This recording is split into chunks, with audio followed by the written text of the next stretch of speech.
Welcome back, everybody, for another deep dive. This time we're diving deep into the war in Ukraine. Yeah. Taking a look at, well, everything really. The military developments, the political landscape, and really where things might be going from here. Right. And you know what? We've come across some pretty surprising insights. Yeah. Things that really challenge the common narratives that we always hear about the conflict. It's been interesting to see how the momentum has really shifted.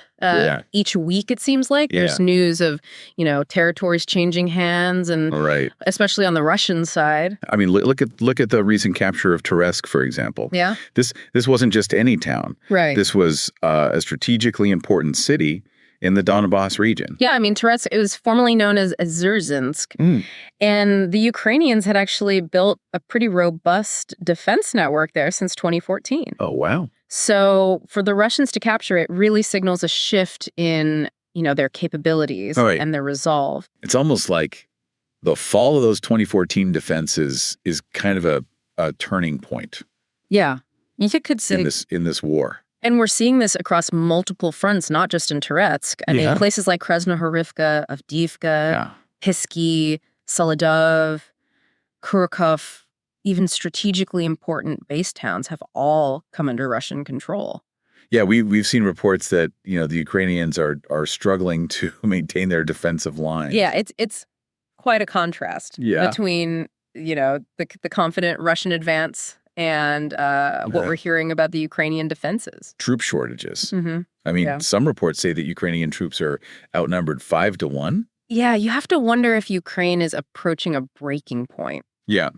In terms of their military capabilities. You got the Ukrainian offensive in the Kursk region. Right. At first glance, you think, oh, wow, bold countermove against Russia. But when you look closer, it's like... It makes you wonder, was this offensive really about strategy? Yeah. Or was it more about, projecting an image? Right, like a PR move almost. Exactly. President Zelensky was very enthusiastic about the operation.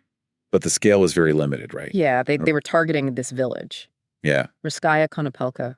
It's symbolic, I guess. But... Yeah, it has some significance in the Kursk region. Yeah. But strategically, it's nowhere near. Nothing like what Russia's been gaining in the Donbass. Right, and reports suggest that the Russians were ready for them. Oh, really? Inflicting heavy losses on Ukrainian troops and equipment. So could this have been a deliberate attempt to kind of shift attention away from those losses in the Donbass? It's possible. Like, hey, look at us. We're still fighting. We're still strong. Yeah, project an image of strength. Yeah, even if it wasn't really, successful. Exactly. I mean, I think that narrative of a united Ukraine is starting to maybe show some cracks. Yeah, we're seeing some signs of dissent. Yeah. And concern coming from prominent figures within Ukraine itself.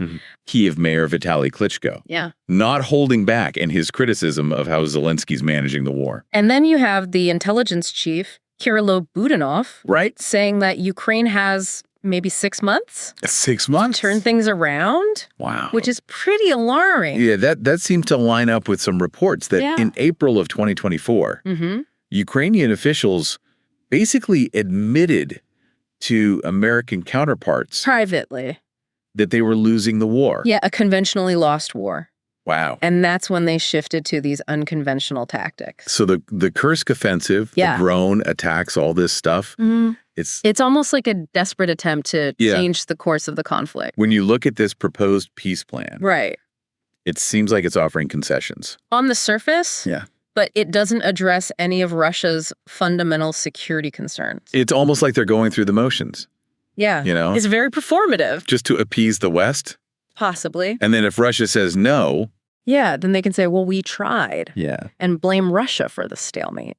And then you've got figures like General Kellogg and Mike Waltz talking about sanctions against Russia. Yeah, and escalating that rhetoric. Kellogg said we're only at level 3 out of 10. Out of 10. In terms of effectiveness of the sanctions. I mean... Which is crazy. The existing sanctions are already the most extensive ever imposed on any nation. Yeah. To say that we're only at level 3 shows a disregard for the potential impact. Global economic impact. On the global economy. Now, what about countries like China and India? Exactly. They haven't joined the sanctions regime. Right. So further escalation could. It could cause major disruptions. Yeah. Embolden Russia. Right. And even fracture. Yeah. The international order. It's a risky approach. It is a risky approach. So let's talk about the possibility of a complete Ukrainian collapse. Yeah, it's starting to feel like the fall of Saigon. Wow. You know, if Kyiv falls, the ramifications would be immense. Yeah. Far beyond the U.S. withdrawal from Kabul. U.S. credibility. Yeah. Global influence damage. Potentially a military buildup in Europe. Right. Deterioration of relations with Russia. So the stakes are incredibly high. Incredibly high. It seems like the focus on winning the narrative is overshadowing the reality on the ground. And that disconnect is... This is what makes it so dangerous. Yeah, this is a lot to take in. Yeah. We've got even more to discuss. Absolutely. Let's explore the economic realities shaping this conflict in our next segment. Good idea. Stay with us. It's easy to get caught up in the, the day-to-day headlines. Yeah. But I think it's vital to step back and look at the bigger picture. Right. Particularly the economic realities shaping this conflict. Yeah. I mean, we always hear that Russia's economy is on the verge of collapse. Right. That the sanctions are crippling them. But is that really true? Yeah. Is that actually what's happening? I mean, the narrative of a failing Russian economy, it doesn't really hold up.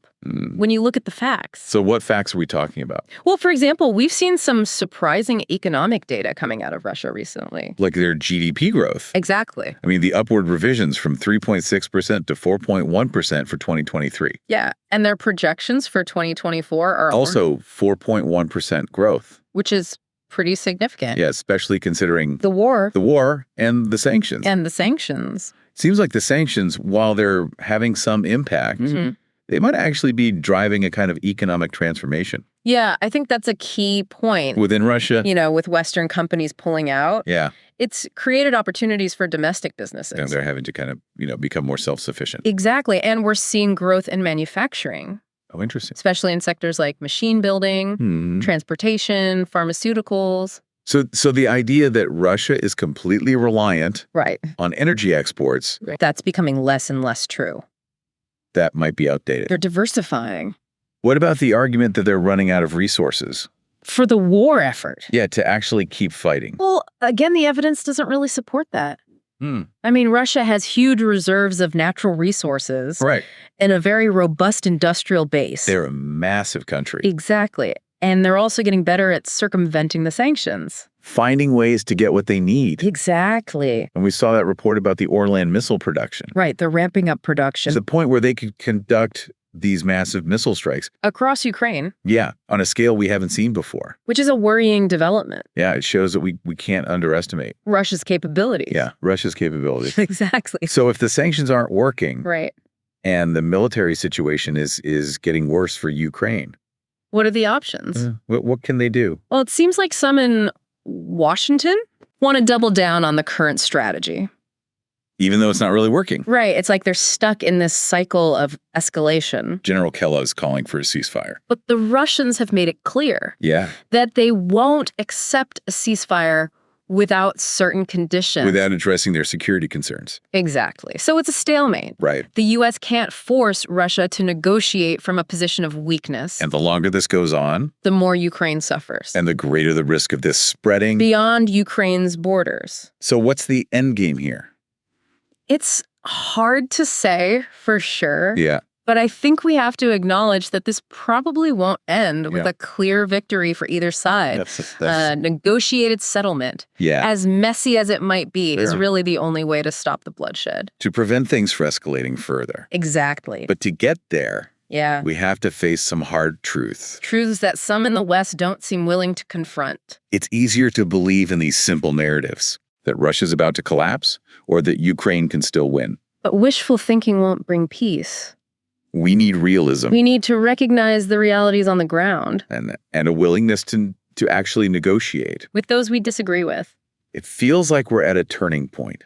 It does. The decisions that are made in the coming weeks and months can have a huge impact. Not just for Ukraine. But for the whole world.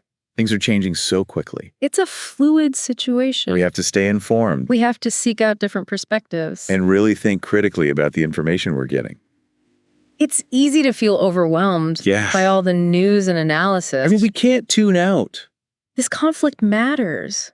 It matters. People's lives are at stake. Yeah. The future of Europe is at stake. The principles of international law. Peaceful coexistence. All of that is being tested. And we all have a role to play. Even if it feels small. Even if it feels small. It's like we're watching a train wreck in slow motion. Yeah. And nobody knows how to stop it. That feeling of helplessness can be paralyzing. Right. But even small actions can make a difference. Like what can we actually do? Well, for one, we can resist oversimplifying things. Right. This isn't just good versus evil.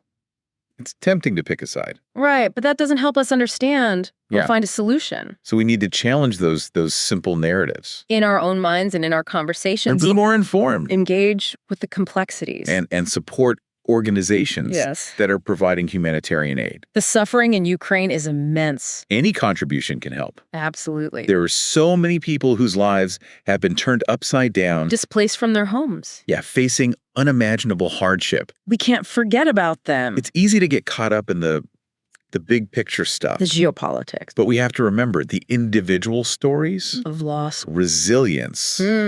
Those stories are what matter. They should guide our actions. Yeah, this has been a lot to process. It's important to find ways to stay grounded. To care for ourselves and each other. The world feels pretty bleak right now. It does. But there's still light out there. There is. In those moments of connection. Compassion. Understanding. That's where we find the strength to keep going. To keep searching for a better way forward. Well said. This has been a heavy deep dive. It has. But an important one. I think so. The war is far from over. Unfortunately. And the road ahead will be challenging. But I'm still optimistic. Me too. That if we keep having these conversations, if we keep seeking truth, we can help create a more peaceful future. A future where dialogue and diplomacy prevail. And on that note, I think it's time to wrap up this deep dive. I agree. Thank you for joining us on this exploration of the war in Ukraine. It's been a privilege to share these insights with you. And thank you for listening. We hope this conversation has been informative. And thought-provoking. Remember, even in the midst of all this chaos, there's always hope. And the possibility of a better future. I think it's easy to feel overwhelmed, Yeah. When you're trying to understand something as complex as this conflict. Absolutely. Like, where do you even start? Well, I think one approach is to look at the history. Right. This didn't just happen overnight. Yeah. There's a long and complicated history between Russia and Ukraine. Centuries of it. Full of geopolitical tensions, cultural differences, competing narratives. So understanding that historical backdrop, it's crucial. Is really key to understanding what's happening now. Yeah, we need to look at the events that led to the annexation of Crimea. In 2014. The separatist movements in eastern Ukraine. Right. All of the escalating tensions that led to this war. It's like peeling back the layers of an onion. To get to the core of it. Exactly. And I think what becomes clear is that there's no easy explanation. Right. It's not black and white. It's not just one side is right and the other is wrong. There are valid grievances on both sides. Yeah, perspectives that come from their history, their experiences, their national identities. And recognizing that complexity is key to finding a solution. We can't just demonize one side. Exactly. We have to engage with the nuances. Understand the motivation. The fears that drive both sides. It's not about taking sides. It's about understanding. Right. And that requires going deeper than the headlines and the sound bites. Looking at the deeper historical and cultural currents that have shaped this conflict. So where do we go from here? Well, first of all, I think we can use this understanding to challenge the simplistic narratives that we often hear. We'll be more critical of the information we're consuming. Exactly. Look for different sources. Different perspectives. Have more nuanced discussions. And then I think we can also use this understanding to advocate for a different approach. To diplomacy. To conflict resolution. That takes into account both sides' concerns. Finds common ground. And prioritizes de-escalation. Over confrontation. Because at the end of the day, the only way to end this conflict is through dialogue. Compromise. A commitment to peace. A peace that respects everyone's sovereignty, recognizes the shared history between Russia and Ukraine, allows both nations to heal, to rebuild, to move forward. It might seem like a distant hope right now. It might. But it's a hope worth fighting for. Absolutely. It requires courage. Empathy. A willingness to reconcile. And we can't give up on that hope. Never. Even when things feel dark. Well, thank you for joining us for this deep dive into the complexities of the war in Ukraine. We hope this conversation has given you some valuable insight, a deeper understanding of this situation. And remember, even in the midst of all this, there's always room for hope and the possibility of a better future. Subscribe to our podcast, which is available on Spotify, Apple Podcasts, and YouTube. We are here to make things clear.